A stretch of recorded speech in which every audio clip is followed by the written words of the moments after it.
Dice ahí que la reunión está siendo transmitida en Facebook. Damos entonces partida a este cuarto panel de los 10º coloquios de Derecho Internacional. Me presento, soy Sebastián López de la Pontificia Universidad Católica de Chile. Voy a estar moderando este panel con mucho gusto de poder ver a todos ustedes. Algunos los conozco, algunos los estoy conociendo, así que siempre es un agrado participar en estas instancias. El tema del panel es temas de armonización del derecho internacional y la constitución política.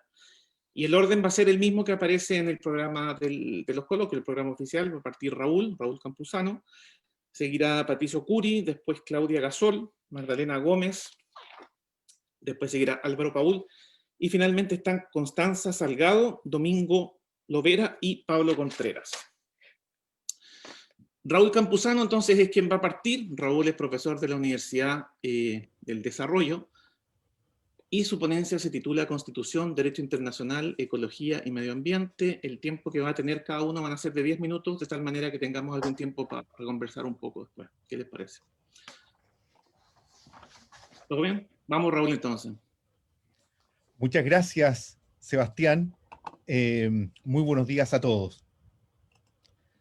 Quiero comenzar dando las gracias a la Facultad de Derecho de la Universidad de Concepción, a todas las numerosas personas y organizaciones que participan en la organización de este encuentro académico y por sobre todo a la profesora Jimena Goché, motor y alma de los 10º coloquios de Derecho Internacional.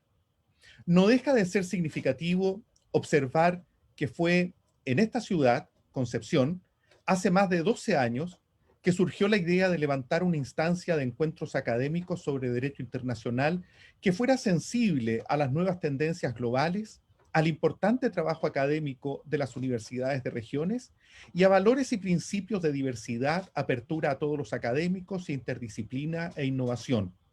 También se acordó dar amplios espacios de participación a ayudantes y estudiantes. Hoy estamos celebrando los 10º coloquios, a los que hay que sumarles los protocoloquios que hicimos hace ya 11 años y cuya finalidad fue levantar las bases de los futuros coloquios que adquirieron su nombre en esa ocasión. A finales del año 2019, en la culminación de los 9º coloquios en la Universidad del Desarrollo, tuve el honor de pasar el bastón a la Universidad de Concepción. Y aquí estamos. En los próximos minutos compartiré algunas reflexiones sobre constitución y medio ambiente. El país se encuentra en un proceso inédito de elaboración de una nueva constitución. La academia tiene un rol que aportar en este proceso, generando reflexiones y análisis jurídico-políticos sobre escenarios posibles y su viabilidad y conveniencia. En este contexto, estamos reunidos para reflexionar sobre los aspectos de derecho internacional en general y la nueva constitución. Dentro de esa reflexión, me interesa el tema del derecho internacional del medio ambiente y la nueva constitución. Por supuesto, para abordar apropiadamente este tema es necesario hacerlo desde una perspectiva más amplia sobre la plataforma que ya señalé de medio ambiente y constitución. La aproximación que quiero hacer al tema es aquella del derecho internacional y su aporte y relación con el derecho ambiental en una nueva constitución. En particular, quiero levantar escenarios y preguntas para la reflexión y el debate. Dividiré mis minutos en dos partes. Primero, la relación entre derecho internacional del medio ambiente y derecho internacional en la Constitución, y luego una reflexión sobre el tratamiento que debiera darse a otras fuentes de derecho internacional diferentes de los tratados. Ahora bien, el mensaje es muy concreto.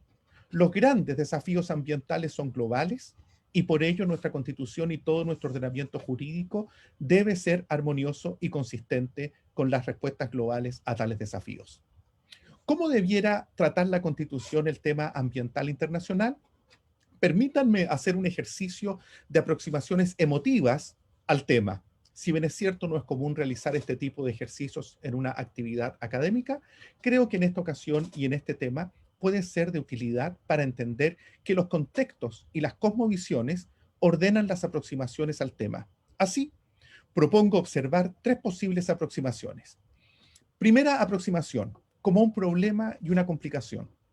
El tema ambiental es muy importante y lo abordaremos adecuadamente en la nueva Constitución. No necesitamos duplicaciones y regulaciones que han sido adoptadas en contextos foráneos y en realidades distintas a la nuestra. Por eso no firmamos Escazú. La segunda aproximación posible es la siguiente.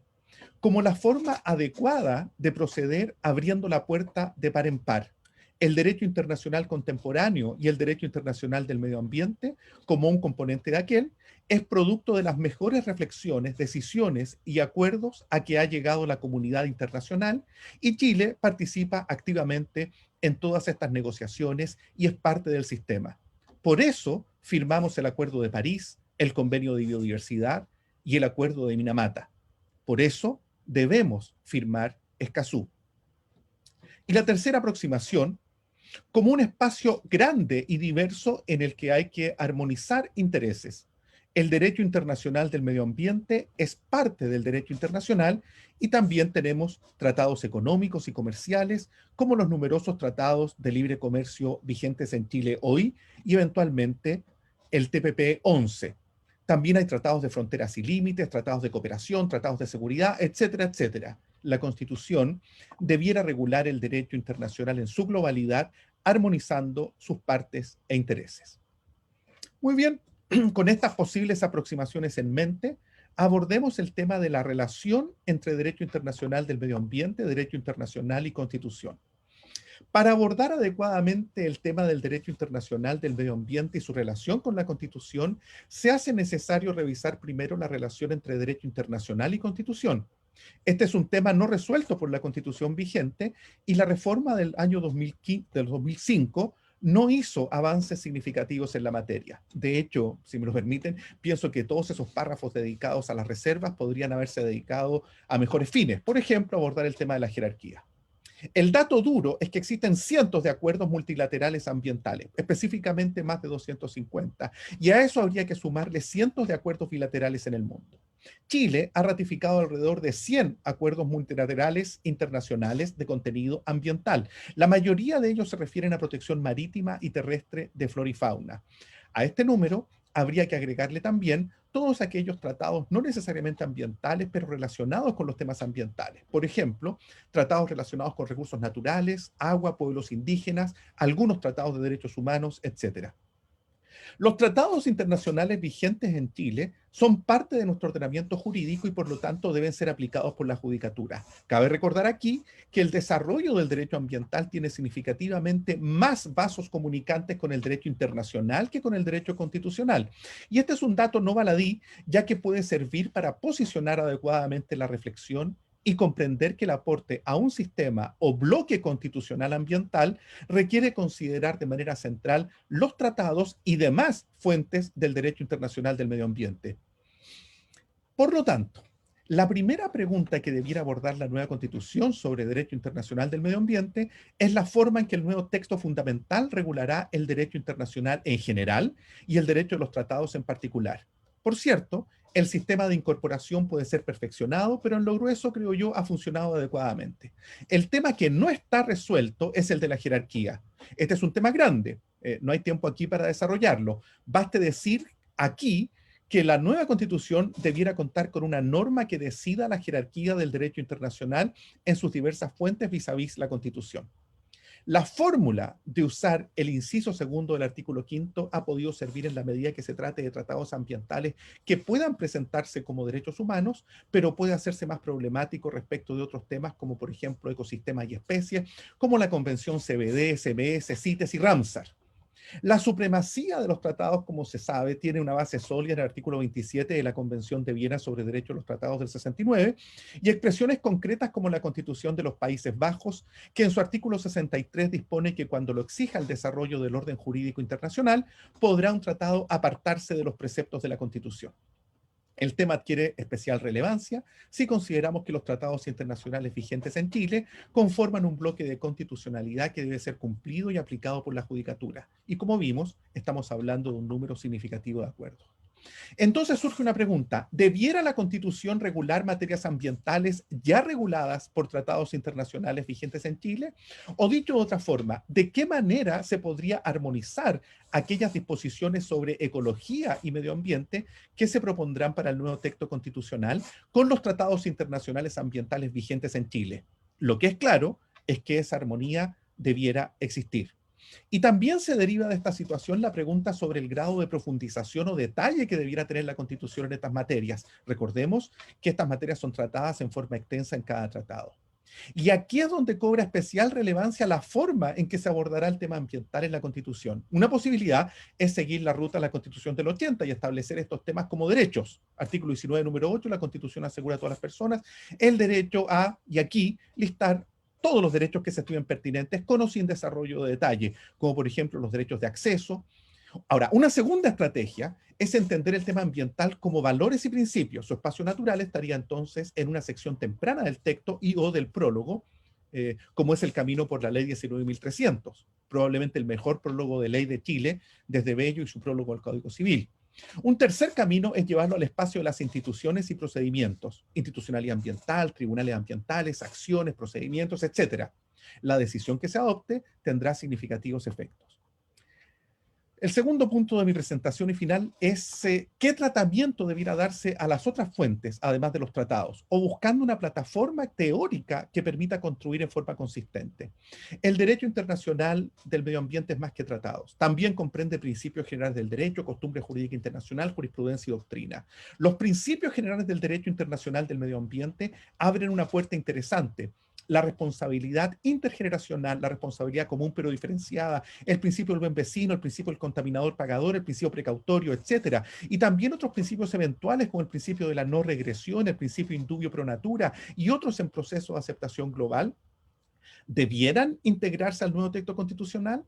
Y en el evento de que no se integraran, ¿significaría eso que Chile podría operar jurídicamente con prescindencia de los mismos? El tema de los principios generales del derecho internacional del medio ambiente es particularmente relevante en esta reflexión, ya que nos podría servir de base para construir el ideario axiológico de nuestro ordenamiento jurídico en relación con la ecología y el medio ambiente. De esta forma pasaríamos de una aproximación casuística y desordenada a una sistemática y consistente. La jurisprudencia internacional también abre preguntas interesantes, sentencias tan importantes como Agapchikov y Neguimaros, pero también el caso Papeleras y, por cierto, la opinión consultiva sobre pruebas nucleares, todas de la Corte Internacional de Justicia, tienen efectos en el ordenamiento jurídico de Chile y debieran ser consideradas al momento de construir un sistema ambiental en la nueva Constitución. Y esto al menos en dos sentidos. Primero, en el natural y obvio, como fuente jurisprudencial, pero también en un segundo sentido, tal vez como principios generales del derecho ambiental internacional. Algunas proposiciones de tanto la sentencia de Gapchikovo y más aún la opinión separada de Christopher Veramantri, en ese momento vicepresidente de la Corte, han devenido también en doctrina y quizás en principios generales del derecho. También parecería interesante explorar el camino más tradicional de la costumbre jurídica internacional en relación con la práctica de los estados y de Chile en materia ambiental. Finalmente, todo parece indicar la relevancia de incorporar expresiones de soft law internacional ambiental que pueden servir para iluminar y fundar decisiones constitucionales. Los ejemplos son muchos y por tiempo no me es posible abordarlos. Sin embargo, no puedo dejar de mencionar los Objetivos de Desarrollo Sustentable de la Organización de Naciones Unidas. Ahí podemos beneficiarnos de un mapa de ruta que refleja la voluntad e ideario de la comunidad internacional. Hacerlos nuestros, pero quiero decir, de verdad nuestros, nos pondría, a mi modo de ver, en la ruta correcta y en muy buena compañía. En síntesis, el tema ambiental constitucional pasa necesariamente por el derecho internacional del medio ambiente, tratados, pero no solo tratados, y en este tema nos lleva al derecho internacional y la forma en que la nueva constitución decidirá sobre este tema. En este contexto, termino haciendo un llamado a tener siempre presente el conjunto de tratados ambientales que forman parte de nuestro ordenamiento jurídico nacional y que debieran ser considerados al momento de ejercer la función constituyente. Espero haber podido levantar algunas consideraciones y preguntas que sirvan para la reflexión y debate en el tema de la incorporación de los temas ecológicos y ambientales en la nueva Constitución desde la perspectiva del derecho internacional. Muchas gracias a todos. Muchas gracias, Raúl. muy apegado al tiempo, se agradece. Interesante presentación. Y ahora los voy a dejar con Patricio Curi. Patricio me indica que se va a tener que ausentar a las 12:30 porque tiene un compromiso que le salió hace poco, así que da sus excusas y las transmito para Gracias. todos. La presentación de Patricio se titula Cambio climático, transición ecológica y participación ciudadana, impactos en el orden público, económico, constitucional de la normativa internacional medioambiental. Patricio, por favor. Bien, muchas gracias, agradezco la posibilidad de participar. Y en este punto voy a tomar varias líneas que ya Raúl de alguna manera tomó. Ahora, efectivamente estamos en un momento de cambio constitucional y de cambio internacional. De hecho, el COVID ha determinado de que quizá la transición energética y la transición ecológica se acelere, producto de gran parte del proceso de lockdown global que se ha llevado. Ahora bien, el problema en materia de incorporar un nuevo orden público económico en nuestra Constitución va a estar determinado también por efectivamente el cambio constitucional. Y este nuevo orden económico pareciera que va a estar determinado también por un cambio de modelo económico. Y este orden público económico está contemplado en la Constitución. Y de hecho, no podemos olvidar de que nuestra Constitución del 80 contempla un mecanismo o de alguna manera potencia, por un lado, un sistema extractivista, si bien reconoce el dominio del Estado como titular de los recursos naturales, pero te otorga un régimen concesional, y en paralelo también establece una limitación del gasto público en base a una estructura, digámoslo así, bastante neoliberal en términos de poder terminar con el problema de la rampante inflación que sufrió Chile durante la década de principios de los 70. Ahora bien, en parte, nuestro país también mantiene un régimen extractivista, y este régimen no necesariamente no es ni bueno ni malo, lo que pasa es que han habido en él situaciones, como son las zonas de sacrificio, que en definitiva han afectado la calidad de vida de nuestros ciudadanos, pero también de alguna manera han permitido y han puesto el foco en el descontento popular, con lo cual gran parte de los eventos de octubre del año pasado, perdón, del 2018, tuvieron que ver en definitiva con las situaciones que dicen relación con un cambio, con un hastío de la población en términos con un modelo extractivista que les afecta. En consecuencia, también tenemos que considerar algo que los tratados internacionales quizás en parte no se hacen cargo, pero sirven para diseñarlo, cual es la genealogía de los sistemas económicos, de lo que nos habla Müller-Armack. Entonces, en definitiva, tenemos que entender cómo en este momento constitucional y en este momento internacional, nuestra Constitución hace un giro en su modelo económico, en las bases que van a permitir. Entonces, hay que fijarse en ciertos eventos que son no necesariamente internacionales, pero tienen un influjo internacional. Por una parte está el fallo de Castilla, el cual en definitiva marca en los hechos, no necesariamente por el uso de un tratado, sino que más bien por una litigación estratégica y de interés público, potencia lo que es el proceso de descarbonización. Y en paralelo también vamos a tener un mecanismo de una sucesión de reformas tributarias que van a ir incorporando mecanismos de tributación a ciertos actos contaminantes, y en definitiva lo que van a buscar corregir son, por una parte, externalidades negativas. Ahora, esto en la práctica también va a ser potenciado por un proceso de transición energética que estuvo basado por políticas públicas en la cual no hubo subsidios, que esto es bien destacable a diferencia de otros países. Entonces, en definitiva, lo que tenemos que entender es que además tenemos la suscripción del Acuerdo de París, que obviamente nos va a necesitar incorporar nuevos criterios hacia una electromovilidad, hacia una economía de bajo impacto económico y bajo impacto ecológico. Entonces la idea es cómo lograr esto. Entonces, y a su vez reconociendo la participación ciudadana. Y aquí entonces entramos en ciertas normas bien específicas que son bien interesantes, que nos pueden servir como una guía donde cómo vamos a encontrar este camino. Por una parte, la Constitución noruega contempla en su artículo 110b una norma que dice que en el fondo todo el mundo tiene la posibilidad de disfrutar un medio ambiente que sea sano, obviamente, pero que no pierda una capacidad productiva y que la diversidad sea preservada. Esto es bien interesante, porque en definitiva los noruegos reconocen que ellos tienen un modelo extractivista, pero que en definitiva debe respetar ciertos elementos de el bienestar de la población y también la preservación. Y también incorpora la variable de los derechos de las generaciones venideras. Y ahí, acto seguido, le da también el derecho a los ciudadanos de que los ciudadanos tengan una información a por qué pasa con el entorno natural y cómo va a ser afectado. En la misma línea, también la Constitución finlandesa, en su artículo 20, contempla el responsabilidad por el respeto del medio ambiente, también en el cuidado de la salud, pero también involucra nuevamente la posibilidad de influir en decisiones por parte de los ciudadanos que vayan a afectar su hábitat. Ahora, el problema es que obviamente un cambio de modelo hacia un modelo de de bajo impacto carbónico, de baja producción de carbón, es caro. Entonces, en definitiva, también nos vamos a ver enfrentados con una población de que quizá económicamente no va a poder acceder a estas nuevas tecnologías ecológicas de mejor, que en fondo que tienen menor impacto en la sociedad. Y aquí es interesante porque tenemos que una falencia que nuestro sistema económico presenta, y esto lo hemos visto en la pandemia, es la existencia de un sistema financiero que permita que fluya el dinero hacia ciertas capas específicas. Esto es bien interesante porque aquí podemos entender, por ejemplo, lo que señala la Constitución italiana, específicamente a propósito de su artículo 47, que nos señala que la República protegerá y fomentará el ejercicio del crédito y favorecerá en definitiva un ahorro, el acceso al capital.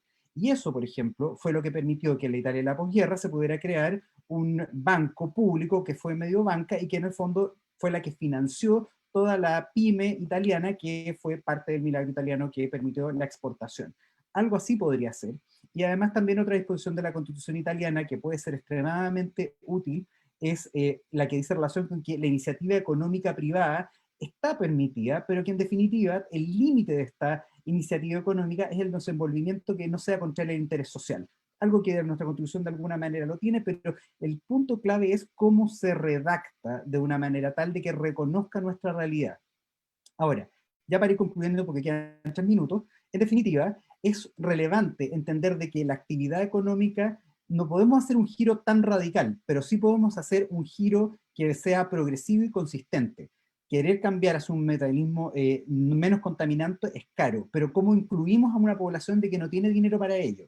Con lo cual el sistema financiero debe ser esencialmente considerado para que fluyan estos recursos, pero también tenemos que tener una visión realista porque los territorios es el punto central y por lo tanto la participación ciudadana ya no puede ser pensada en un punto de vista solamente centralizado. Tiene que, en el nuevo quizá orden público económico que reconozca aspectos ambientales, tenemos que considerar el rol de la comunidad local, de la comunidad regional, porque en definitiva, así, en ese contexto, en ese espacio, se va a poder, por una parte, fomentar el desarrollo de actividades económicas, que haya una efectiva participación de parte de las personas que allí viven y que las personas participen de una manera de que las actividades sean sostenibles, que permitan el desarrollo de actividades económicas, el fomento del control del territorio, pero también un respeto a las personas.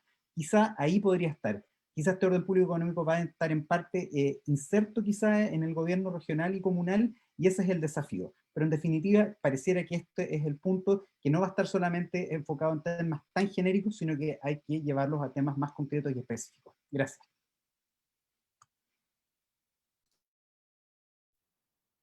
Muchas gracias, Patricio. Estamos haciéndolo súper bien con el tiempo, ya vamos 2-0. Y sigue ahora entonces Claudia Gasol. Claudia es profesora de la Universidad de Buenos Aires y su presentación se titula La teoría de las fuentes en el derecho internacional actual. Debates acerca del neoconstitucionalismo, la internacionalización del derecho internacional y el derecho constitucional internacional, la cuestión en el ordenamiento constitucional argentino. Claudia, cuando quieras. Bueno, muy buenos días ante todo. Bueno, mientras que voy compartiendo pantalla, a ver si... Ahí está, ¿no? Ahí lo ven. Se ve la pantalla, ¿verdad?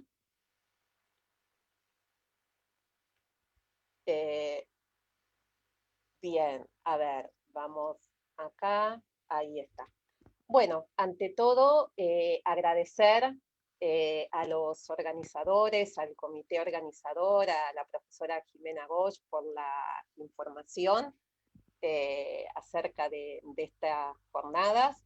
Y bueno, en estos minutos los invito a reflexionar acerca de, desde el neoconstitucionalismo, como teoría jurídica, los invito, digamos, a reflexionar acerca de las relaciones entre el derecho internacional y el derecho interno y cómo los ordenamientos jurídicos internos aplican el derecho internacional y ciertos principios que emanan del derecho internacional de los derechos humanos. Para ello, estructuré la presentación en dos partes. La primera, en donde brevemente, dado el tiempo que tenemos, identificaré los elementos claves de la teoría neoconstitucional para luego explicarlo, digamos, en el caso argentino, digamos, ¿no? Bueno, y cuando hablamos de neoconstitucionalismo, nos situamos en la segunda posguerra, en donde comienza a surgir, digamos, una interacción de distintos elementos que ya existían en el constitucionalismo liberal y en el constitucionalismo social, que comenzó a surgir con las primeras constituciones sociales de la primera década del siglo pasado, la Constitución de Weimar y la Constitución de Querétaro como referentes en constitucionalismo social, pero a partir, digamos, de la segunda posguerra, comenzó a darse una confluencia, por un lado, de textos constitucionales, en donde realmente el énfasis en los derechos humanos era elocuente.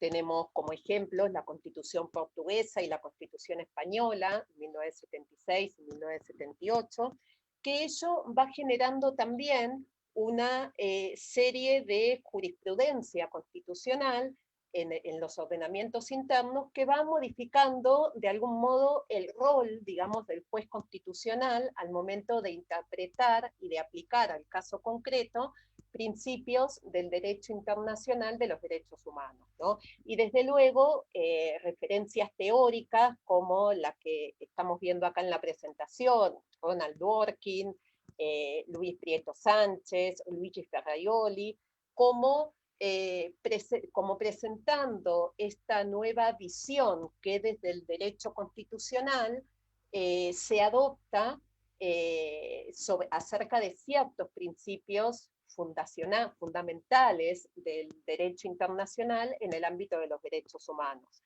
En los paneles de la mañana y en el día de ayer hemos hablado de principios de interpretación propios de esta corriente neoconstitucional, como el principio pro persona, el principio de progresividad, y la no recomendación, ahora que Chile está en un proceso constituyente, digamos, ¿no?, de no establecer estas jerarquías fijas, digamos, ¿no?, con respecto al derecho internacional. Bueno, todo esto es claramente, digamos, un símbolo neoconstitucional que, bueno, se va presentando en la comunidad jurídica internacional también con el surgimiento de estructuras jurídicas jurisdiccionales a nivel internacional y regional, fundamentalmente de protección de los derechos humanos, que, bueno, van adaptando, digamos, los ordenamientos jurídicos internos a estas tendencias, digamos, ¿no? En la Constitución argentina esto se vio reflejado fundamentalmente con la reforma del 94, pero ya desde antes Argentina, Estado federal, presentaba una postura monista frente al derecho internacional, y además, con respecto a los dos problemas que el monismo y el dualismo trataron de dilucidar desde siempre, integración y jerarquía, la Constitución argentina ha dado respuesta desde siempre, digamos, a estas cuestiones con respecto a los tratados internacionales de modo expreso. Se integran per se, dado su carácter monista, una vez que el Estado manifestó su consentimiento en obligarse, etapa final del acto complejo federal, por el cual a nivel interno se regula la celebración de un tratado, y a nivel internacional, desde luego, el tratado está en vigor. No requiere ningún acto de transformación o de aplicación. Y la costumbre internacional también está integrada directamente al ordenamiento jurídico argentino. Acá tienen citados en el slide, igualmente después les voy a dejar links donde pueden consultar oficialmente la Constitución y doctrina y jurisprudencia, pero la costumbre internacional también está integrada directamente en el ordenamiento jurídico argentino con fuente constitucional, el artículo 118, la disposición transitoria primera que refiere a la reafirmación de la soberanía argentina sobre las Islas Malvinas, Georgia, Sandwich del Sur y los espacios marítimos e insulares circundantes, conforme a los principios del derecho internacional. Y con respecto a la integración, con respecto a la jerarquía, perdón, la otra cuestión, la Constitución solamente refiere, fundamentalmente, y esto es lo que vino a modificar la reforma del 94, o a aclarar más que a modificar, porque ya la jurisprudencia había hecho un cambio, respecto a los tratados. En relación a la costumbre y a los principios generales de derecho, si bien no hay una jerarquía expresa que surja de la Constitución, se entiende que el mismo límite que tienen los tratados en los principios de derecho público de la Constitución, también lo tienen la costumbre y los principios generales de derecho. Acá podemos ver la pirámide normativa antes de la reforma en la izquierda y después de la reforma en la derecha, y de acá podemos ver que claramente la reforma constitucional puso su énfasis en la jerarquía de los tratados, que anteriormente el artículo 31 de la Constitución, al establecer que los tratados, las leyes del Congreso y la Constitución son la ley suprema, no establecía con precisión la jerarquía entre tratados y leyes, y por eso es que la jurisprudencia aplicaba estos principios de ley posterior, se aplica sobre ley anterior y la especial sobre la general, y la jurisprudencia, perdón, en 1992, en el caso de Mejián Sofovich, estableció la obligatoriedad de cumplimiento del derecho internacional en base al artículo 27 de la Convención de Viena, jurisprudencia reafirmada en el caso Fibraca, un año después, 1993, en donde se colocó no solo el artículo 27 de la Convención de Viena como obligatoriedad de cumplimiento de los tratados, sino también el artículo 27 de la Constitución que refiere a los principios de derecho público de la Constitución, con lo cual hoy ese sería el límite, digamos, que encuentran los tratados. Y la reforma del 94, en sintonía con esta jurisprudencia que la inspiró, vino a otorgar la jerarquía supralegal de todos los tratados internacionales, y acá van a ver en distintos colores los distintos tipos de tratados que establece, ciertos tratados de derechos humanos, que son estos que ustedes ven acá, tienen jerarquía constitucional en las condiciones de vigencia, y además la Constitución prevé que otros tratados sean incorporados por una ley especial con esa misma jerarquía. Hoy contamos con 3 tratados internacionales, además de estos que ustedes pueden ver acá, y esta jerarquía constitucional la Corte la ha interpretado en distintos casos. Yo seleccioné, por una cuestión de tiempo, el caso Monjes con Analía, con Universidad de Buenos Aires, Facultad de Medicina, en donde la Corte estableció el criterio de que los tratados que tienen jerarquía constitucional, ciertos tratados de derechos humanos que tienen jerarquía constitucional, en este caso el Pacto de Derechos Económicos, Sociales y Culturales, no pueden ser objeto del control de constitucionalidad porque ya el convencional constituyente efectuó un juicio de comprobación que los poderes constituidos, o sea, la Corte, no pueden revisar. Y esa es la doctrina que hoy tenemos. Esta es la disposición transitoria primera, que ya la mencioné antes, que alude a los principios del derecho internacional, o sea, la costumbre. Y para finalizar, bueno, tenemos que esta corriente neoconstitucional está cada vez más inserta en los ordenamientos jurídicos internos. Creo yo realmente, y acá digo mi opinión, como una alternativa superadora al monismo y al dualismo y a los debates abiertos que estas teorías, digamos, han dejado, Y cito acá como un mero ejemplo de la aplicación de este criterio neoconstitucional por parte de nuestra Corte Suprema, el caso Arancibia Clavel, en donde pueden ver cómo la mayoría se ha conformado fundamentando su voto por fuentes distintas del derecho internacional y en clara sintonía neoconstitucional. Y acá les dejo una serie de enlaces, tanto de jurisprudencia como de legislación oficial, digamos, argentina, son enlaces oficiales, donde pueden, quien esté interesado en formular investigaciones, y aquí doctrina de referencia también argentina, para quien esté interesado en investigar sobre estos temas desde la perspectiva argentina. Bueno, muchas gracias, y la verdad ha sido una enorme simplificación de lo que es el sistema constitucional argentino, pero bueno, confío en que con las preguntas se pueda a lo mejor ampliar, digamos, también un poco más. Bueno, muchas gracias y quedo atenta a ella. Muchas gracias, Claudia, muy interesante. Ahora pasamos entonces a la presentación de Magdalena Gómez. Magdalena es de la Universidad de Valparaíso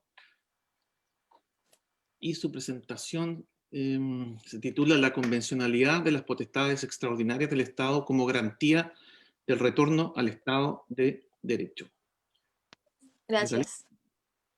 Sí, gracias. Buenas tardes. Me gustaría agradecer esta oportunidad en primer lugar, felicitar también al comité organizador por haber realizado estas jornadas con éxito a pesar de las circunstancias en las que se encuentra el país. Y como segundo punto me gustaría comentar que la siguiente ponencia es parte de mi trabajo de tesis que aún se encuentra en elaboración y que está dirigido por el profesor Pietro Ferrazza, que también se va a presentar en estas jornadas en el panel de la tarde. Así que, bueno, comenzaré.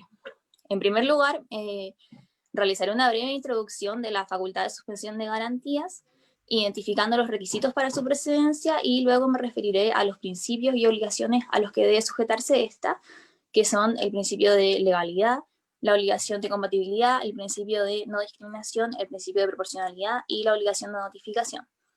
En tiempos de normalidad institucional, la regla general es la plena vigencia de los derechos humanos, pero en la mayoría de los ordenamientos jurídicos se prevé el acaecimiento de periodos extraordinarios y con ello la habilitación de una juridicidad especial que permite el uso de poderes extraordinarios. El derecho internacional, por su parte, reconoce la posibilidad de la ocurrencia de estas crisis internas y faculta a los estados a suspender el ejercicio de ciertos derechos para hacer frente a ellas. En el sistema interamericano, esta situación se encuentra prevista en el artículo 27 y se denomina suspensión de garantías. La Convención menciona a modo general como circunstancias operativas dos situaciones que son la amenaza a la independencia del Estado o bien la amenaza a la seguridad del Estado. Pero además de presentarse una situación que pueda ser calificada dentro de las hipótesis mencionadas, para que proceda esta institución es necesario que la situación sea actual o al menos sea inminente y además revista un carácter excepcional. Es decir, las restricciones que permite la Convención deben resultar manifiestamente insuficientes para mantener el orden público, la salud o la seguridad públicas. Y por ende debe tratarse de situaciones a las que los órganos del Estado no pueden hacer frente a través de sus facultades ordinarias. En principio, los derechos susceptibles de ser suspendidos estarían definidos por exclusión, ya que el párrafo segundo del artículo 27 enuncia los derechos con carácter inderogable, dentro de los cuales podemos mencionar el derecho a la vida y la prohibición de la esclavitud y la servidumbre, solo por mencionar algunos. Por tanto, el resto de los derechos contemplados de la Convención que no se encuentran en esta cláusula de derechos inderogables podría en principio ser suspendida. Pero aún reuniéndose todos estos requisitos de procedencia, se debe tener presente que los estados no gozan de una discrecionalidad absoluta para la aplicación de medidas de excepción. En este sentido, el sistema interamericano ofrece importantes estándares en materia de suspensión de garantías que se han desarrollado a través de la jurisprudencia internacional de la Corte. En primer lugar, conforme al principio de juridicidad, la declaratoria de un estado de emergencia requiere efectuarse conforme a las hipótesis, procedimientos y formas prescritas en una ley interna o una norma de un rango jurídico superior que regule previamente dicha materia. La Corte Interamericana ha sostenido que resulta ilegal toda actuación de los poderes públicos que desborde los límites que deben estar señalados justamente en las disposiciones internas que decretan el estado de excepción. Y si bien estos límites podrían ser diversos a los establecidos en un estado de normalidad, no debe considerarse que, estando suspendidas las garantías, el gobierno está investido de poderes absolutos, por lo cual sus facultades no pueden exceder las condiciones en las que están autorizadas en dicha legalidad extraordinaria. En segundo lugar, la suspensión de garantías debe sujetarse a la obligación de compatibilidad, que implica que las medidas de excepción adoptadas en la jurisdicción interna del Estado deben ser concordantes con todas las otras disposiciones de la Convención, así como con el resto de las obligaciones internacionales derivadas de los instrumentos suscritos por el respectivo Estado. Por ende, la facultad de suspensión debe respetar el límite impuesto por los derechos inderogables consagrados en el párrafo segundo del artículo 27, no pudiendo ser incluidos en ningún caso en el alcance material de la suspensión de derechos, pero además se debe tener presente que el derecho internacional de los derechos humanos y el derecho internacional humanitario, que pueden resultar aplicables en la mayoría de los casos, comparten un núcleo de derechos inderogables. A esto se debe sumar la situación de un Estado que esté vinculado a un tratado que no contemple cláusula de suspensión alguna, lo que trae como consecuencia que las obligaciones que derivan de este tratado seguirán vigentes aun cuando se ponga en práctica la suspensión de garantías. En tercer lugar, el primer párrafo del artículo 27 condiciona la aplicación de la suspensión de garantías al principio de no discriminación, señalando que las disposiciones adoptadas por el Estado no pueden entrañar discriminación alguna fundada en motivos de raza, color, sexo, idioma, religión u origen social. Además, la Corte ha manifestado que el principio de igualdad ante la ley, igual protección ante la ley y no discriminación son componentes del ius cogens, por tratarse de un principio fundamental en todo ordenamiento jurídico sobre el que descansaría el orden público nacional e internacional. En consecuencia, no sería admisible un acto derivado del uso de facultades de suspensión que fuera discriminatorio. En cuarto lugar, la suspensión de garantías debe ajustarse al principio de proporcionalidad y a sus subprincipios, lo que exige que las normas y medidas excepcionales adoptadas a propósito de la situación de emergencia deben dirigirse a un fin legítimo. En este sentido, la Corte IDH ha establecido que la única justificación válida para el establecimiento de un estado de emergencia es la defensa del sistema democrático, entendiendo por tal aquel que establece límites absolutos en relación a la vigencia constante de ciertos derechos esenciales de la persona humana. A su vez, el estándar de necesidad exige que la suspensión de garantías sea aplicada en la medida que se torne estrictamente necesaria su adopción. Por lo tanto, de existir medidas menos graves para hacer frente a la situación de emergencia, el Estado deberá aplicarlas antes que la suspensión de derechos, la cual solo va a estar justificada cuando no existan otros medios disponibles para practicar que sirvan para superar la situación excepcional.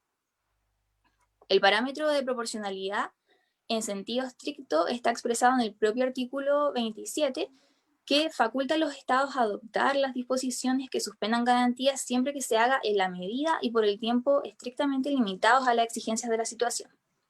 Entonces, dado que el alcance de la suspensión de derechos está justificada por las circunstancias concretas del caso, las medidas adoptadas, además de ser proporcionales en tiempo y forma, deberían promover la superación de la situación extraordinaria sin resultar demasiado excesivas o gravosas.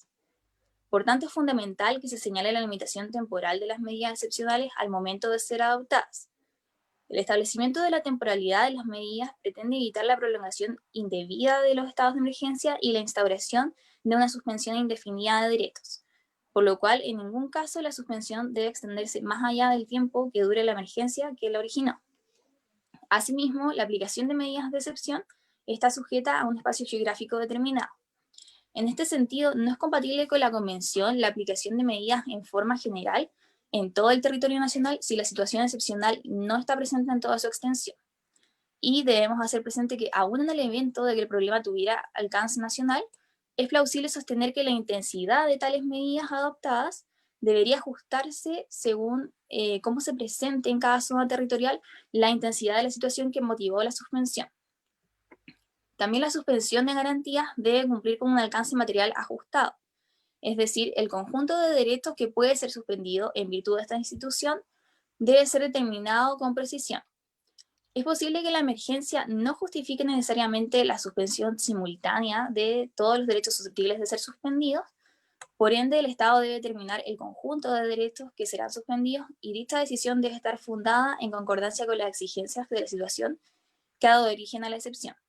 Acá podemos comentar el artículo 29, que exige una interpretación restrictiva de la suspensión de garantías. Por último, se debe cumplir con la obligación de notificación que está prevista en el párrafo 3º del artículo 27.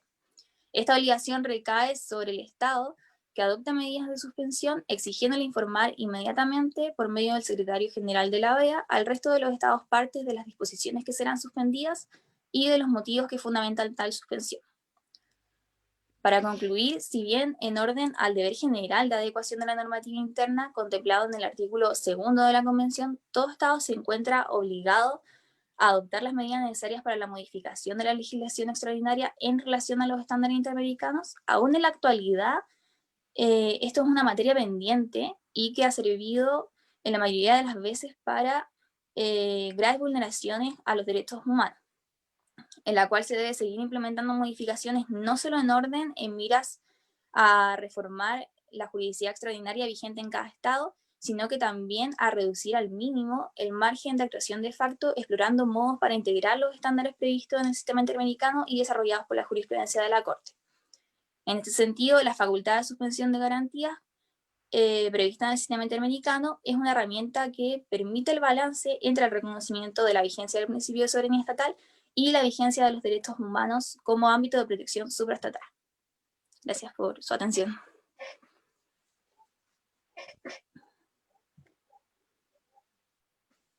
Gracias, Magdalena.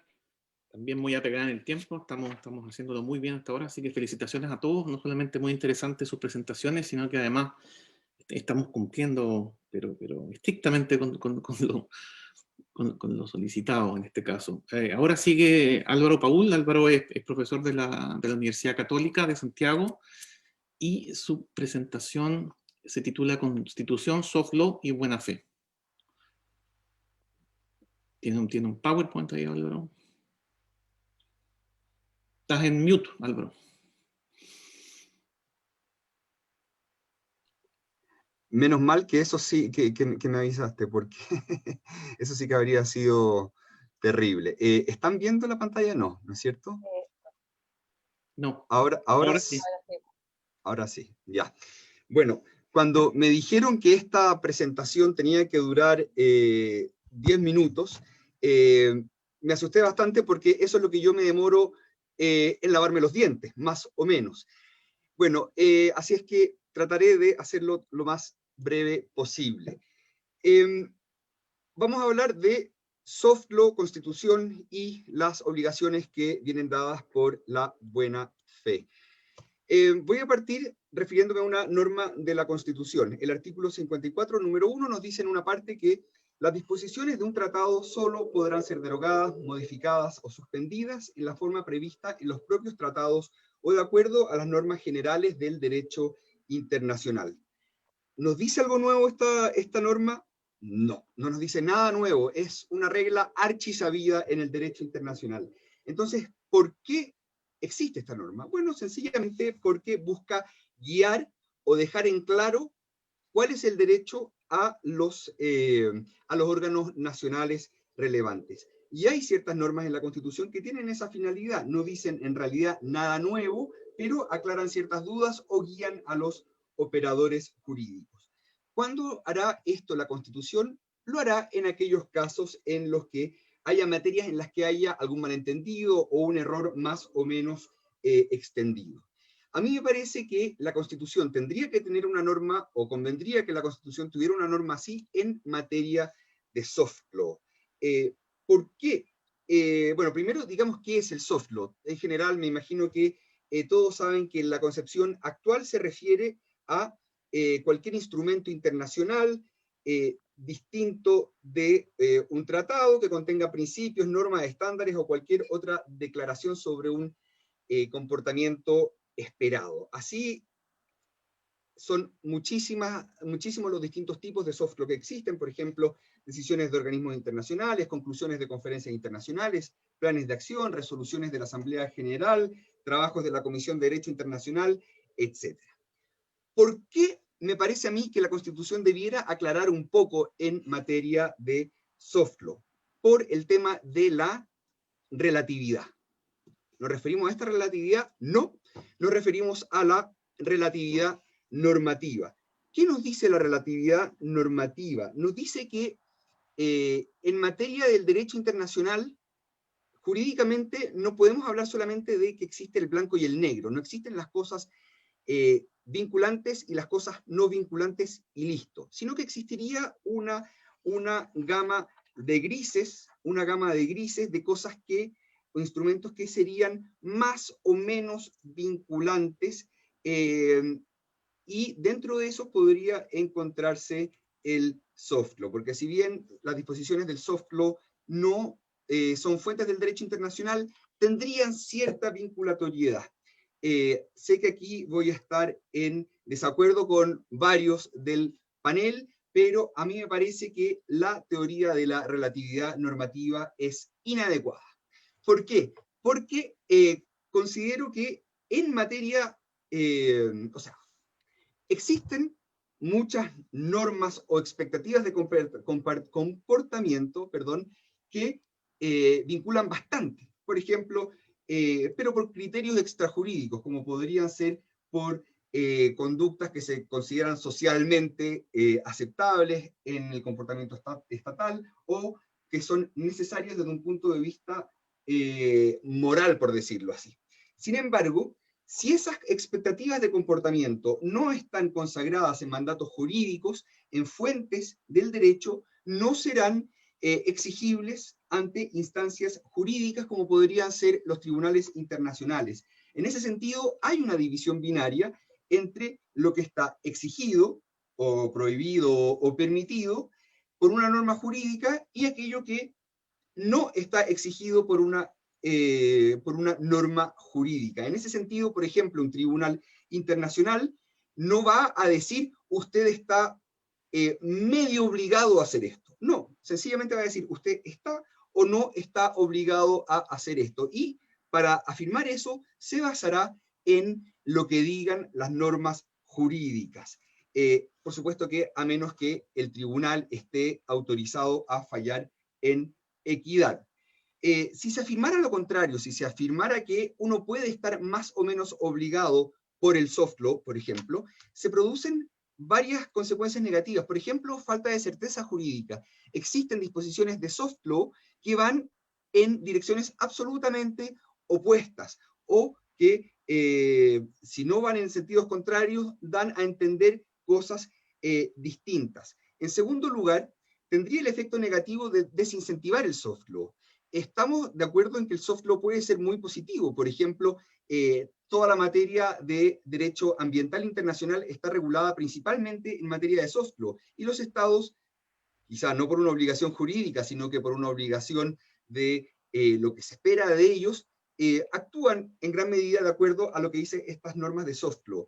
Si empezáramos a decir que el soft law es vinculante y listo, los estados van a estar desincentivados de aprobar normas de soft law, y en ese sentido, como van a estar desincentivados, la población, los estados, van a verse privados de estos beneficios que puede dar el soft law. Y en tercer lugar, si es que se dice que el soft law es vinculante, se terminaría esquivando los resguardos democráticos, que son muy pocos, que tiene el derecho internacional, como por ejemplo la aprobación de los tratados por parte del Congreso. Sin embargo, como hemos dicho, los estados no pueden ser indiferentes al soft law, porque existen expectativas de comportamiento que, si bien no son jurídicas, sí sería recomendable en muchos casos seguir por criterios extrajurídicos. Y en general esta obligación o esta conveniencia de seguir lo que dice el soft law se basa en la buena fe, en una exigencia política, moral o de autoridad basada en la buena fe. Y en este momento, al momento de determinar cuáles serían las obligaciones del Estado, o las obligaciones no jurídicas del Estado generadas por el soft law, uno podría decir que hay que hacer una distinción fundamental entre dos tipos de soft law. En primer lugar, el soft law emanado de acuerdos políticos donde está la voluntad del Estado, y en segundo lugar, el soft law que emana de órganos técnicos. En el caso de acuerdos políticos, a mí me parece que denota mala fe que un Estado llegue a un acuerdo y que después, llegado el momento de los cubos, como se dice, no respete el acuerdo porque diga, ah, esto es solamente un acuerdo jurídico, o sea, es un acuerdo político, no jurídico, y por lo tanto yo hago como si este acuerdo no existiera. A mí me parece que la buena fe, repito, no hay un deber jurídico, pero sí hay una obligación política, por lo menos, de seguir o hacer lo que el Estado ha hecho, o aquello a lo que el Estado se ha comprometido, a menos que haya un cambio de circunstancias. En ese caso, me parece que existe un deber político de los Estados de seguir aquellos compromisos políticos a los que se comprometieron, a menos que hayan cambios de circunstancias. Y esos cambios de circunstancias pueden ser cambios, por ejemplo, en los conocimientos técnicos, o, por ejemplo, cambios políticos al interior del gobierno de un Estado. Aquí, como decimos, no hay una obligación jurídica y por lo tanto no se puede exigir estos compromisos en instancias como tribunales internacionales, pero sí se puede tratar de hacer cumplir en instancias políticas, que muchas veces tienen mecanismos de presión que son incluso más efectivos que las instancias jurídicas. ¿Y qué tipo de obligación qué tipo de obligación política, por decirlo así, generaría el soft law emanado de órganos técnicos? Bueno, a mí me parece que genera la obligación, al menos de tenerlo en consideración, aunque sea para decir, lo vimos, pero no nos convence para nada. ¿Por qué? Porque la buena fe, lo que nos diría en caso de el soft law emanado de órganos técnicos, es tener en consideración lo que nos dicen personas que supuestamente son expertas en un área determinada. Y entonces, en ese sentido, una persona que quiere actuar, o un Estado que quiere actuar adecuadamente, tiene que tener en consideración esto, lo que nos dicen estos órganos expertos, aunque sea para dejarlo de lado y decir, nosotros consideramos que lo que nos dice este órgano experto no es lo más adecuado para nuestra realidad, o sencillamente es algo que está equivocado. Y, como decíamos, a mí me parece que en este proceso constitucional en el que nos encontramos, podría ser adecuado que la Constitución aclare o deje explícito cuál es la obligación, qué tipo de obligaciones surgen del soft law, que nos diría que jurídicamente no existen, y que habría que distinguir o habría que tener en consideración el soft law en determinados casos, a pesar de que eso no exista por una obligación o una obligación jurídica. Eso, yo creo que alcancé a hablar dentro del tiempo que dura mi lavado de dientes, pero si es que algo no quedó claro por alguna cosa, ustedes me pueden preguntar, y si no, ahí les dejo mi correo si es que no alcanzan a hacer la pregunta dentro de este panel. Muchas gracias por la atención. Muchas gracias, Álvaro. Y ya nos queda entonces la última presentación. Acá son 3 los ponentes. Está Constanza Salgado, que es profesora de la Universidad Adolfo Ibáñez, Domingo Lovera, que es profesor de la Universidad Diego Portales, y Pablo Contreras, de la Universidad Autónoma de Chile. Ustedes quieran, Constanza, Domingo y Pablo. Perfecto, voy a partir yo. Muchas gracias por la invitación. Este es un trabajo colectivo que nosotros presentamos en una revista extranjera. Es mucho más largo de lo que vamos a poder exponer, pero partimos entonces. La idea de nosotros es explicar que el artículo 135, que establece que lo que se ha llamado límites sustantivos, no son en realidad límites sustantivos a la Asamblea Constituyente, a la Convención Constitucional. Y nuestra idea es que son límites inherentes, límites internos. Y nuestra tesis parte de que tiene sentido conservar la idea de poder constituyente, que es importante seguir hablando de poder constituyente y toda la idea que está detrás. La idea de poder constituyente es una idea que nace en la modernidad y que asocia la autoridad última del poder político al pueblo. y tiene la característica de que hace la distinción entre poder constituyente y poder constituido. El poder constituido son todos los poderes establecidos a través de reglas constitucionales o reglas jurídicas y por lo tanto son los poderes que actúan en virtud de reglas. La idea de poder constituyente, por el contrario, es un poder que se sale del orden constituido y que no tiene límites jurídicos y que por lo tanto esa característica hace posible cambiar las estructuras y que tenga este carácter transformador, y nosotros creemos que no solamente es esencial seguir hablando de poder constituyente y la idea de pueblo, sino que es la forma en que uno puede efectivamente transformar estructuras transformar las estructuras. Obviamente esta idea ha sido objeto de ataque. Arato, Landau han señalado que la retórica del poder constituyente puede llevar a ideas autoritarias. Nuestra propuesta es que uno puede seguir hablando de poder constituyente si es que se desentiende de la idea schmittiana de pueblo. La idea de pueblo, el pueblo no existe prepolíticamente, no existe antes de la política, por lo tanto no es una entidad natural que uno puede identificar dada una característica natural como el lenguaje, la religión, etcétera, sino que es una entidad que se constituye políticamente y por lo tanto tomando el Lefort nosotros vamos a decir que el poder constituyente se constituye, el pueblo se constituye actuando democráticamente. Y si uno entiende esta idea de que el pueblo se constituye democráticamente, que la idea de pueblo es una idea, digamos, que queda vacía, la idea de soberanía es una idea que queda vacía una vez que se acaba la monarquía y llega el pueblo, y la idea de pueblo es básicamente la idea de que nadie tiene autoridad para representar al pueblo, sino que el pueblo se articula democráticamente. Entonces, la idea de poder constituyente no está sujeta a las críticas que podrían hacérseles de que alguien se arroga el poder constituyente o de asambleas autoritarias, etcétera. Y también la idea de que si la forma de expresión del pueblo es democrática, bueno, los límites inherentes del poder constituyente son efectivamente la democracia, los derechos políticos, la libertad de expresión, básicamente la idea, el artículo 135 que establecería que Chile es una república, que establecería que el texto constitucional que se presente tiene que establecer que Chile es una república democrática, no sería un límite externo, sino que sería un límite interno que viene por añadidura. Eso. Con Pablo va a explicar cómo los tratados internacionales no limitan al poder constituyente. Gracias, Constanza. Gracias a la Universidad de Concepción y a Jimena en particular por la organización de estos coloquios.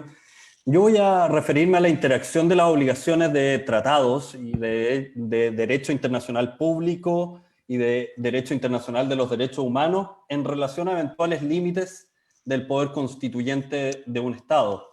Y lo que argumentamos en el trabajo en coautoría es que ni el derecho internacional público ni el derecho internacional de los derechos humanos establecen obligaciones directas de constitucionalizar determinados contenidos en normas particulares, ni tampoco limitan el poder constituyente de un Estado. Y esto se funda, evidentemente, en principios de derecho internacional, en el principio de autodeterminación de los pueblos y el principio de no intervención, que tiene fuentes, obviamente, en el artículo 2 de la Carta de Naciones Unidas, en la resolución 2625 de la Asamblea General de las Naciones Unidas, que interpreta el artículo 2, y en los artículos comunes de los pactos de Nueva York, el artículo 1 del Pacto de Derechos Civiles y Políticos y del Pacto de Derechos Económicos, Sociales y Culturales. Entonces, esta idea de que el poder constituyente de los Estados no está limitado por el derecho internacional está fundado en reglas y obligaciones del derecho internacional público y del derecho internacional de los derechos humanos. Y aquí hay que despejar una confusión que ha habido en la dogmática chilena respecto al artículo 27 de la Convención de Viena sobre Derecho a los Tratados. El artículo 27 no fija una regla de jerarquía del derecho internacional por sobre el derecho doméstico, sino que es una regla a propósito de la estructura de imputación de responsabilidad internacional del Estado. Y por lo tanto descarta la invocación o excluye la invocación del derecho doméstico como base justificatoria para evitar la responsabilidad internacional de un Estado por infracción de una obligación de un tratado. Eso significa que no fija una regla de cómo debe aplicarse el derecho doméstico, perdón, el derecho internacional a nivel local o doméstico, ni tampoco aborda cuál es la jerarquía del derecho internacional en cada Estado. Y esto además es consistente con la interpretación que ha hecho la Corte Internacional de Justicia en distintos fallos, pero particularmente en el famoso fallo Electronic Sicula S.p.A., ¿ya? Donde la responsabilidad por violación de normas internas o normas internacionales están normativamente separadas. Puede ser que haya una relación, pero puede ser que no la haya.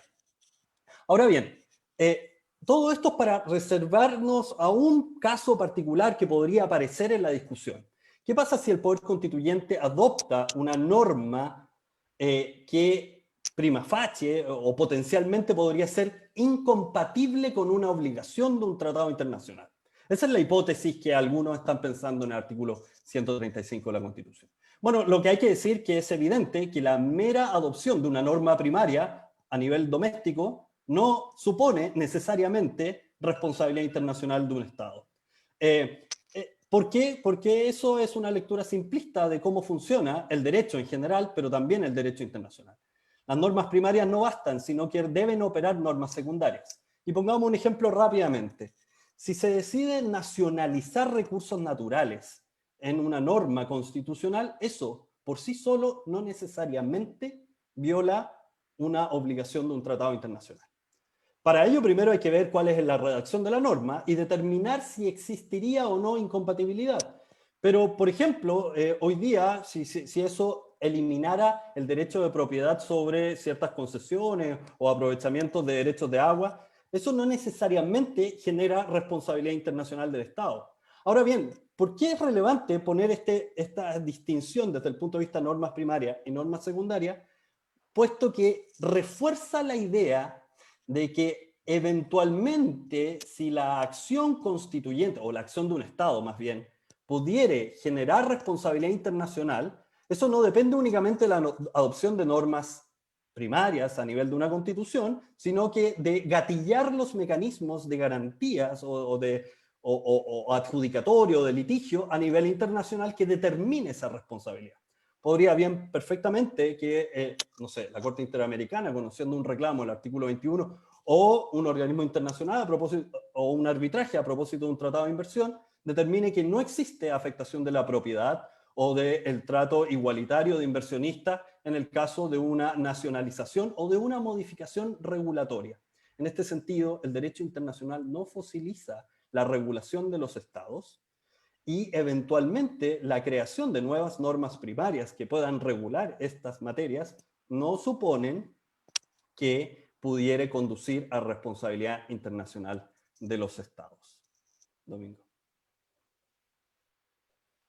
Gracias, Pablo. Gracias también, Sebastián, por la coordinación del panel y a Jimena por el empuje de los coloquios. Yo termino entonces aterrizando lo que ya presentó Constanza y Pablo el artículo 135, inciso final del texto constitucional aún vigente, y que dice relación con la disposición que allí se contiene, según la cual el texto de la nueva Constitución debe respetar los tratados internacionales ratificados por Chile.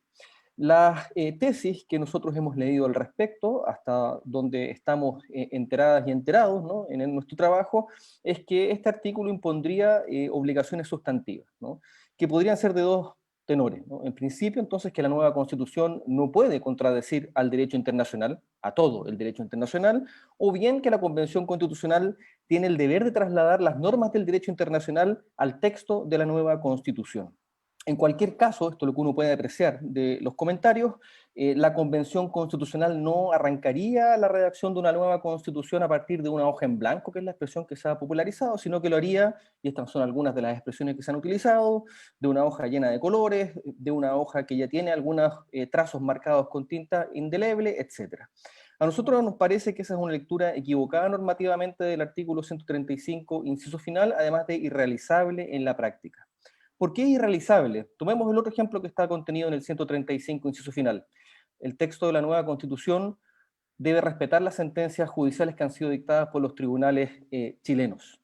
¿Quiere decir esto entonces que el texto de la nueva Constitución no puede contradecir ninguna de las sentencias que se han dictado durante la historia chilena? Por ejemplo, aquellas que rechazaron las demandas de libertad presentadas por esclavos en el 1800. ¿Qué nos puede decir? ¿Cuáles son los criterios normativos que esas sentencias dictadas por los tribunales chilenos tienen digamos, un patrón común. No hay contradicciones entre esas sentencias. Esto, que uno puede sostenerlo respecto a las sentencias dictadas por los tribunales chilenos, es exactamente predicable también del derecho internacional, por razones que, dicho sea de paso, ustedes mismos han estado presentando en sus presentaciones anteriores.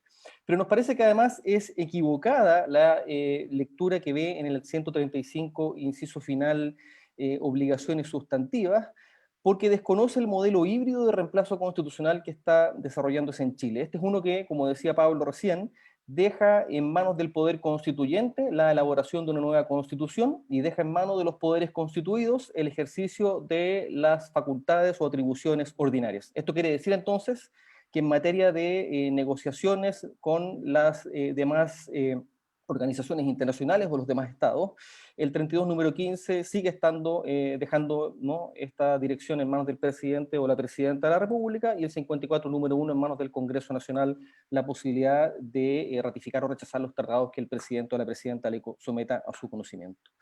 Además, carece esta tesis de control sustantivo de un mecanismo que permita hacerla efectivo. Si ustedes revisan el artículo 136 del texto constitucional, solo pueden conocerse infracciones procedimentales por un tribunal ad hoc compuesto por 5 ministros o ministras de la Corte Suprema, nunca sobre cuestiones de contenido. Y además, insiste el artículo 136, ninguna instancia, ningún tribunal puede conocer ningún otro tipo de reclamo respecto a la elaboración de la nueva Constitución. Para terminar, porque estoy sobre el tiempo y quiero respetar lo que han hecho las demás presentaciones, ¿qué es lo que hace entonces el artículo 135? Establece una norma competencial de distribución de competencias entre el poder constituyente y estos poderes constituidos que se mantienen vigentes, y a lo sumo respecto al derecho internacional en general, ¿no? Establece un deber de no derogabilidad, porque, insistimos, las normas en materia de negociaciones internacionales siguen estando puestas en manos del presidente. No tenemos tiempo para desarrollarlo acá, pero por supuesto nada de esto quiere decir que el derecho internacional, particularmente el derecho internacional de los derechos humanos, que es lo que interesa en una constitución, las constituciones no se refieren a inversiones internacionales, ¿no? Nada de esto quiere decir que el derecho internacional de los derechos humanos no sea relevante o un objeto de atención necesaria para la Convención Constitucional. Eso. Muchas gracias. Muchas gracias, Constanza, Domingo y Pablo, entonces, y pasamos a las preguntas. No sé si alguien quisiera empezar. Hemos tenido presentaciones muy interesantes, en concreto 6. Si alguno quisiera comentar algo, preguntar. Tenemos algunas personas presentes acá. Sí. Perfecto, ahí tenemos a Juan Jorge. ¿Cómo estás? Sí. Hola, Sebastián, ¿qué tal? Gracias. Así que no sabía si había que escribir la pregunta o decirla, entonces, dado que dan la palabra... Hagámoslo así que sale más vivo. Ya, ¿no? ok. Entonces, hay una que ya lancé, que saludo a todos rápidamente y no digo más de eso para no gastar tiempo.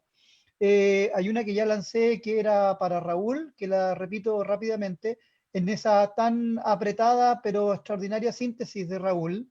Él, entre otros puntos, habla de un ideario axiológico del derecho internacional del medio ambiente, ¿no? Le pregunto por cómo él visualiza o cómo piensa la nueva constitución desde la perspectiva derechamente de un giro axiológico, desde el antropocentrismo hacia el ecocentrismo, hacia los derechos de la naturaleza. Tengo la impresión de que en su desarrollo no apareció, digamos, ese punto, pero tenemos claro que en el ideario axiológico está esa alternativa, ¿no? Entonces, ¿cómo ves ahí la idea de derechos de la naturaleza propiamente tal en la perspectiva que sabemos que está hoy día también en discusión internacional y comparada? En segundo lugar, para Álvaro, me surgió una duda en su presentación, que por cierto que es un trabajo que no deja de ser polémico, ¿no?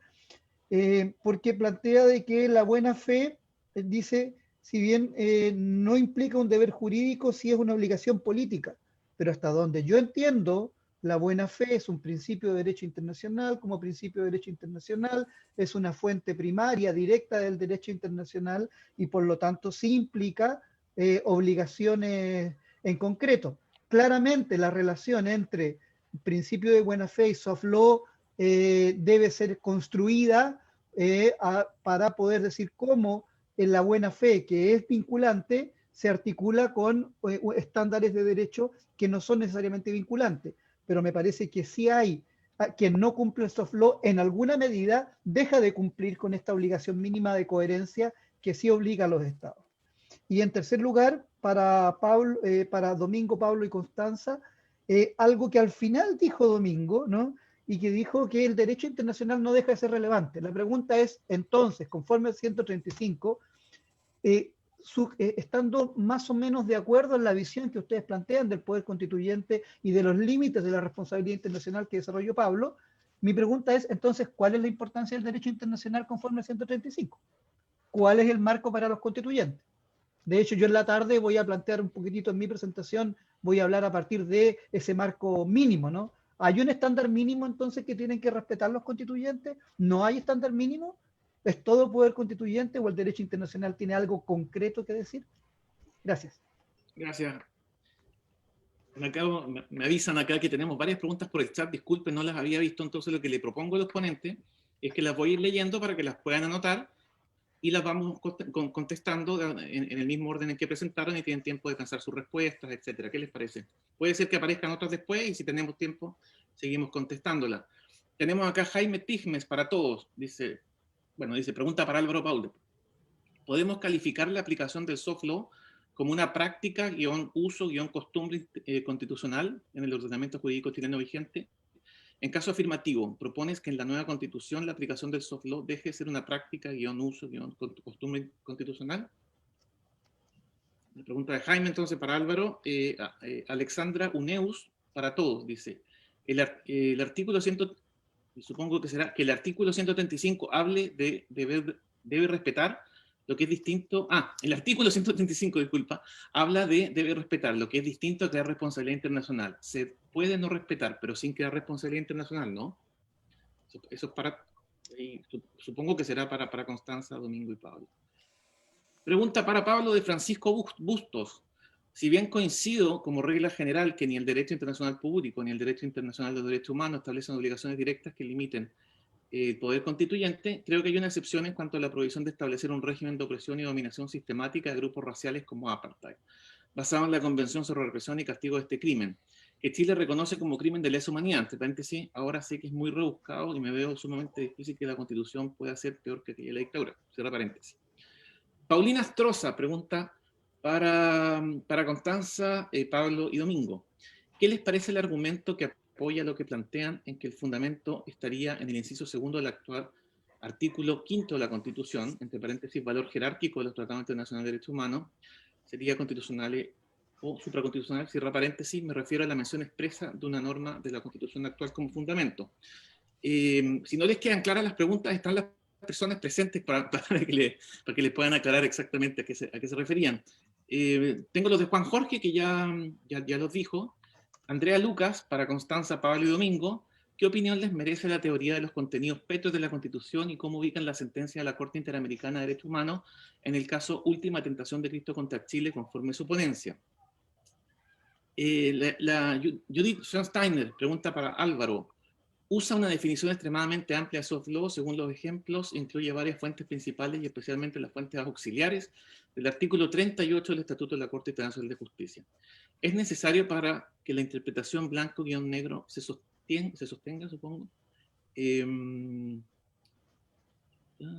Y de nuevo la Judith, para Álvaro, ¿no será la falta de certeza jurídica un fenómeno propio también del derecho convencional, entre paréntesis, y por tanto no un problema del soft law, cierra paréntesis, por la fragmentación del derecho internacional?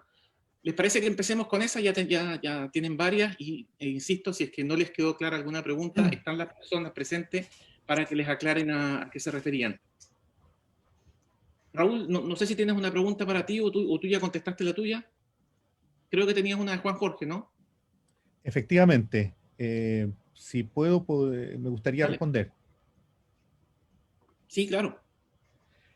El interés que yo tengo en las palabras que dije es constitución y medio ambiente. Ese es lo que está detrás de mi interés.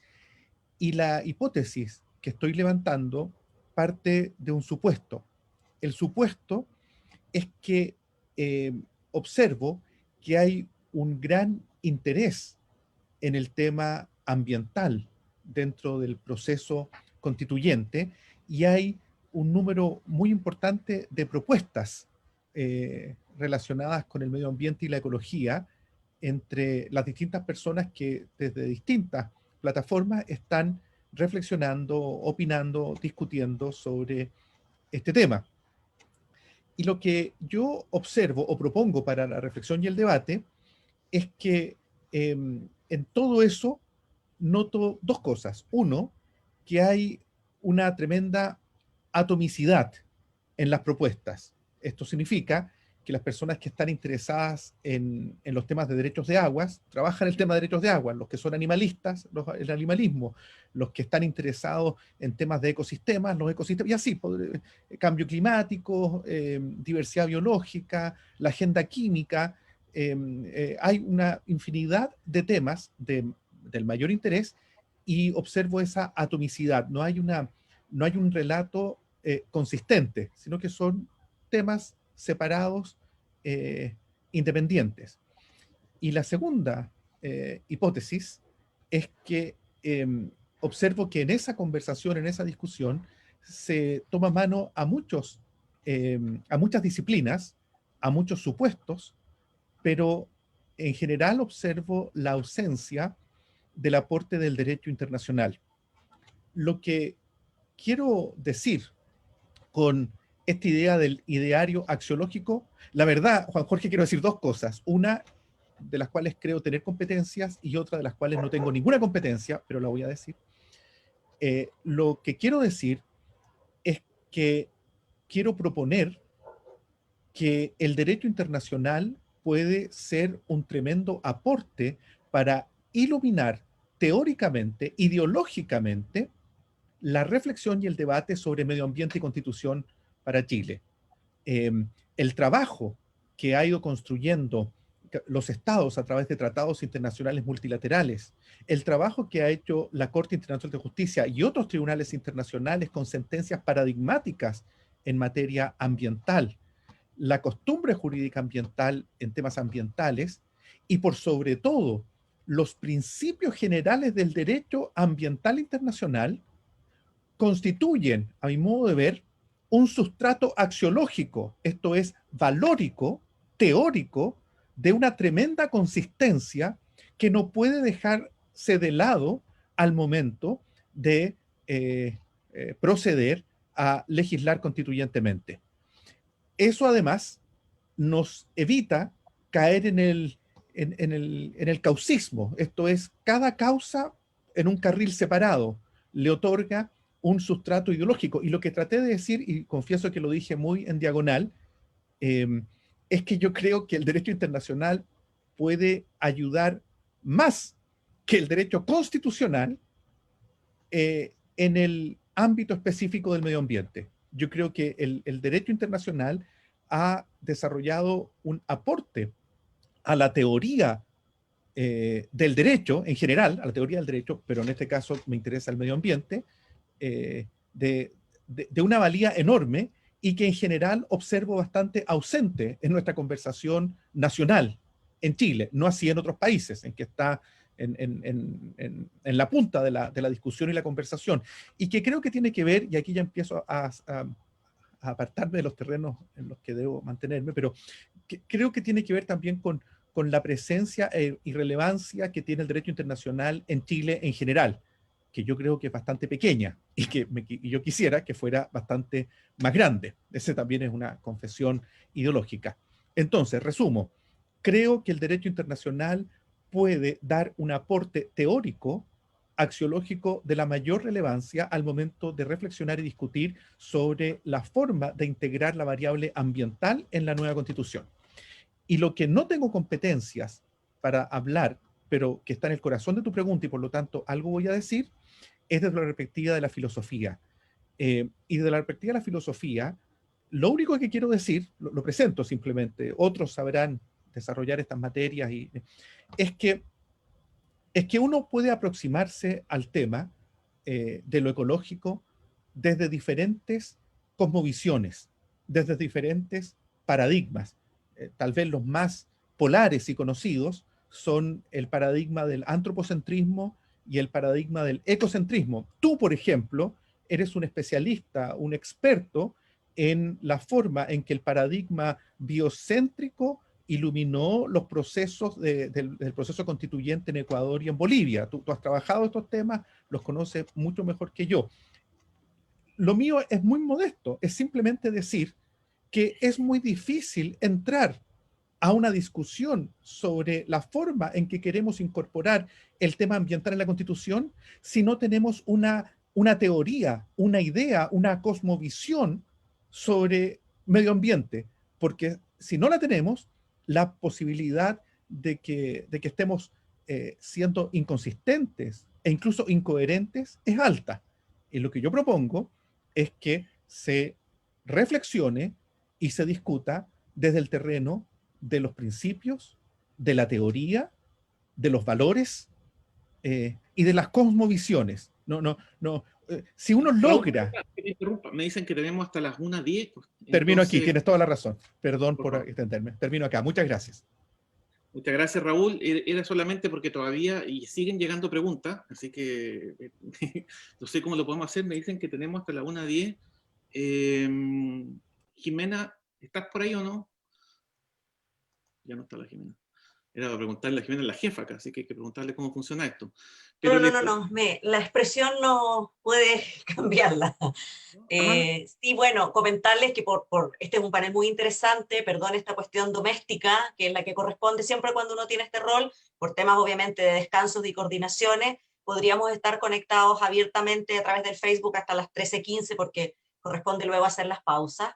Pero como ustedes saben, para panelistas hay una sala virtual, de manera que la invitación va a ser a que los panelistas, para poder seguir la conversación, que no tenemos ninguna duda que esta ameritaría, y yo estoy conteniendo mis preguntas para no justamente generar más, particularmente sobre soft law, al colega Paul, por lo que me incluyo claramente en el grupo de quienes él señalaba tendrán diferencias con su presentación, absolutamente.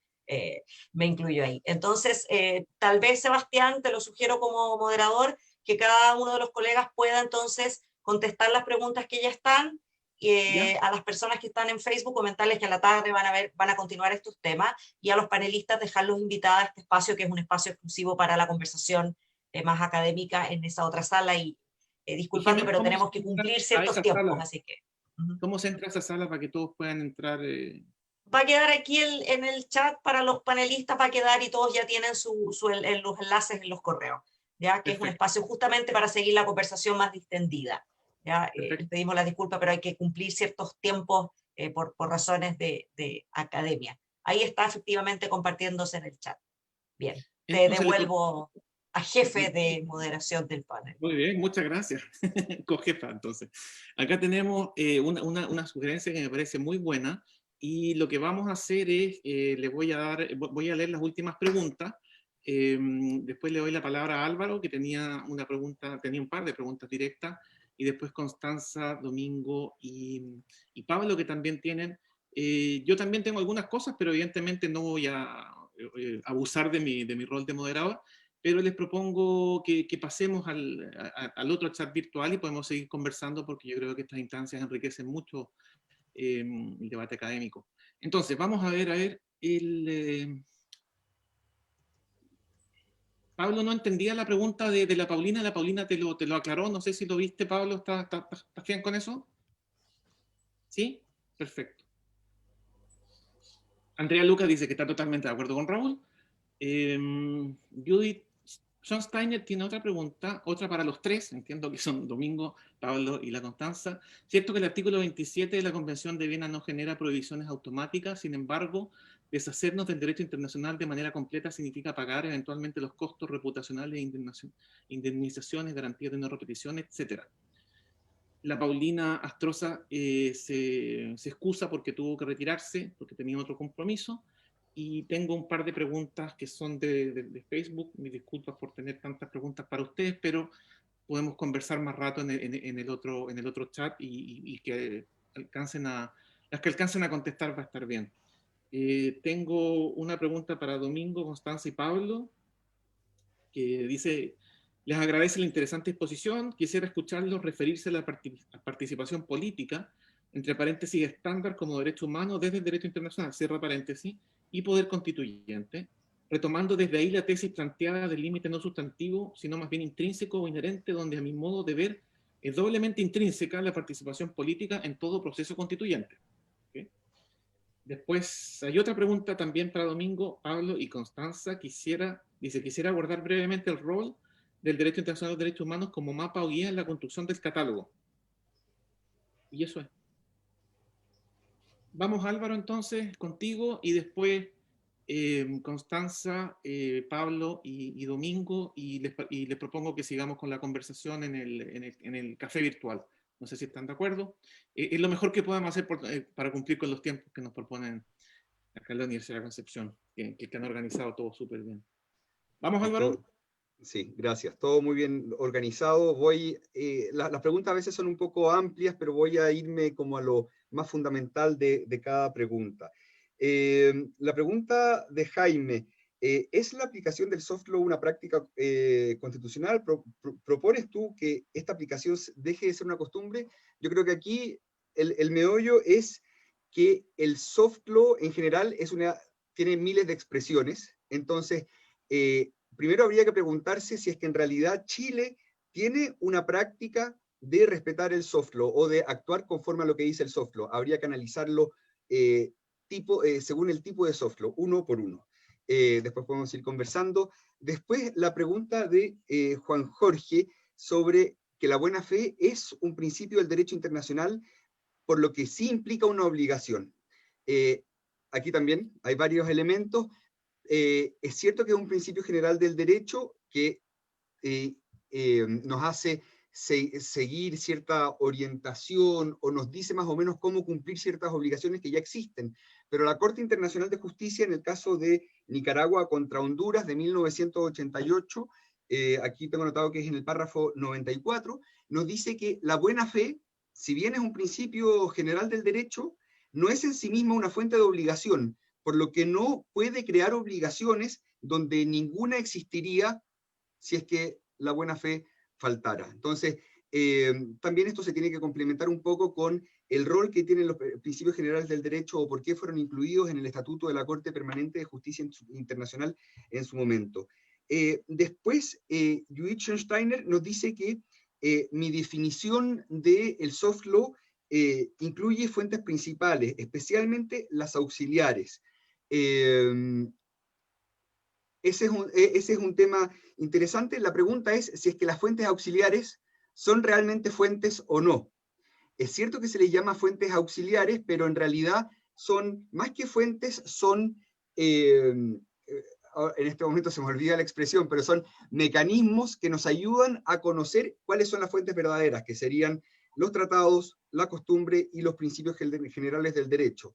Entonces, bueno, eso sin perjuicio de lo que podría significar una sentencia que obligue a Chile en particular, que eso es otro tema.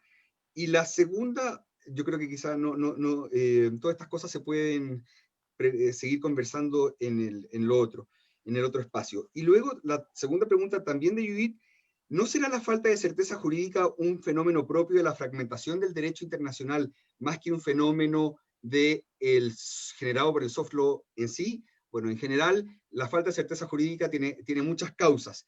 Me parece que la fragmentación no necesariamente lo es en el sentido de que, por ejemplo, la Comisión del Derecho Internacional, cuando se abocó a hablar sobre el tema de la fragmentación, hizo todo un estudio, etcétera, finalmente adoptó una posición bastante formalista y dijo que la fragmentación tenía que resolverse, o tenía que resolver los problemas de certeza jurídica siguiendo los principios clásicos de la lex specialis y la lex posterior. Entonces, finalmente nos dice, bueno, ahí hay que tratar de ver cuál es la norma aplicable, porque una tiene que prevalecer sobre la otra. En cambio, en el soft law, eso no existe, porque como al hablar de soft law estamos hablando de cosas de una naturaleza tan diversa, uno dice, bueno, cuando el soft law emana del Tribunal Europeo de Derechos Humanos y este contradice con el soft law que emana del Comité de Derechos Humanos, ¿hay alguno que tiene que prevalecer? vamos a aplicar el principio de la lex posterior o el principio de la lex specialis, entonces es una realidad distinta. Disculpa, sí. nos quedan 5 minutos, le damos... Con eso terminé. Con eso Perfecto. terminé. Gracias, Sebastián, perdón.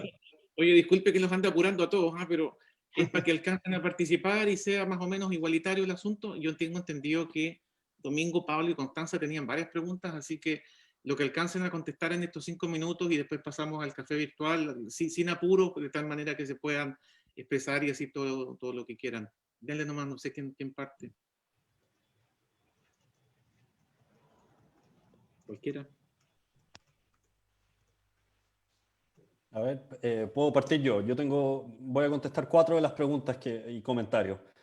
Respecto a Alexandra Uneus, efectivamente, lo que dice el 135 es respetar y no que configure la responsabilidad internacional del Estado. En eso estamos completamente de acuerdo. Lo que pasa es que mi sección lo que intenta explicar es que el derecho internacional en tanto tal, digamos, estoy en ese plano, no impone sustantivamente límites al derecho doméstico con independencia de la configuración de la regla exacta que tenga cualquier constitución doméstica.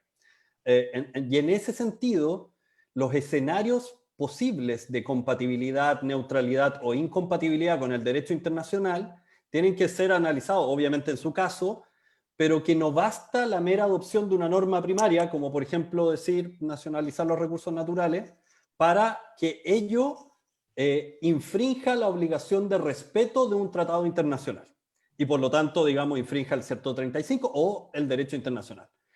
Y eso es relevante porque vamos a tener discusiones sobre cuestiones mucho más pormenorizadas probablemente que obligaciones de tratados que no necesariamente están sajadas por el derecho internacional, y adoptar una tesis sustantivista lo que hace es coartar la deliberación democrática del poder constituyente en la Convención Constitucional. Y por lo tanto, lo que no debemos hacer son aquellas lecturas del derecho internacional como que estuvieran estableciendo esas obligaciones concretas. Eso desde el punto de vista, pero estamos de acuerdo en el resultado que tiene que lograrse a partir del texto del 135.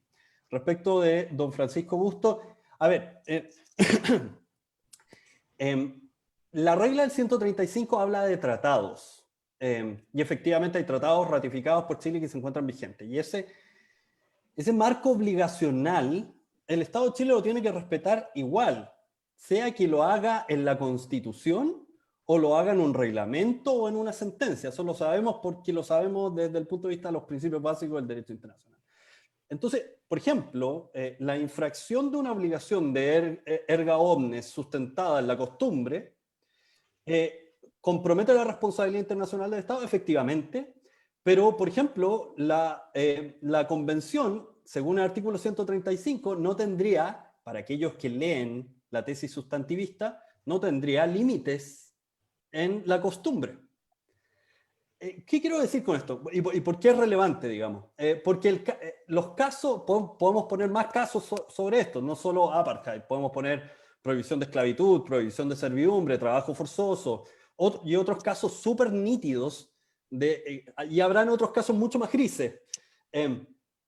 Lo que estamos tratando de decir es que la lectura, tanto desde la teoría del poder constituyente, como del derecho internacional, público y de los derechos humanos, como de la lectura funcional del 135 inciso final, no establece que el constituyente primero tenga que constitucionalizar esos contenidos, pero además incluso se adopta una norma primaria que pudiese ser prima facie contrario, no necesariamente significa que ya haya violado el derecho internacional. Y eso es relevante por las consecuencias jurídicas que de ello se sigue. Y esto me permite empalmar con el comentario rápido de Andrea Lucas sobre la última tentación de Cristo. Efectivamente, nosotros ahí la norma constitucional daba pie a que el Estado violara la Convención Americana, y eso se determinó a través de todo un procedimiento con normas secundarias, con agotamiento de los recursos internos, etc. Pero necesitamos de una decisión administrativa que en su momento censuró, no bastaba tener la Constitución. Ahora, efectivamente, tener eso puede afectar ciertos deberes desde el punto de vista del derecho internacional, como el deber de prevención en la violación de derechos humanos. Y por último, respecto de la Convención de Viena sobre Derechos de los Tratados, el comentario de Judith, bueno, efectivamente, pero esto es una tesis normativa, o sea, puede ser que si Chile viola obligaciones internacionales, aun cuando no se declare como tal en la responsabilidad a través del órgano competente, eso afecte la reputación, las relaciones internacionales. Sí, obvio, pero no estamos hablando ni de ley lata, no estamos hablando ni de consecuencialismo, ni estamos hablando de relaciones internacionales o sociología del derecho. Esto es una tesis normativa respecto del poder constituyente, de los límites del derecho internacional en la normación de contenidos del poder constituyente y respecto de lo que hace el artículo 135. Disculpa, Todas esas... Me están diciendo que pasemos al café virtual y ahí, si quieres, tú retomas tu respuesta. Yo te pido mis disculpas, pero me están solicitando acá de la organización. Yo también voy a pasar, así que muy interesado en escuchar todo lo que tengan que decir. Bueno, quería agradecerle a todos por todas sus presentaciones, por el respeto al tiempo, y ha sido una conversación muy agradable que esperamos se continúe, ¿no es cierto?, en este otro espacio al que nos está invitando la Universidad de Concepción. Así que espero verlos en la otra sala, a todos, ojalá. Muchas gracias.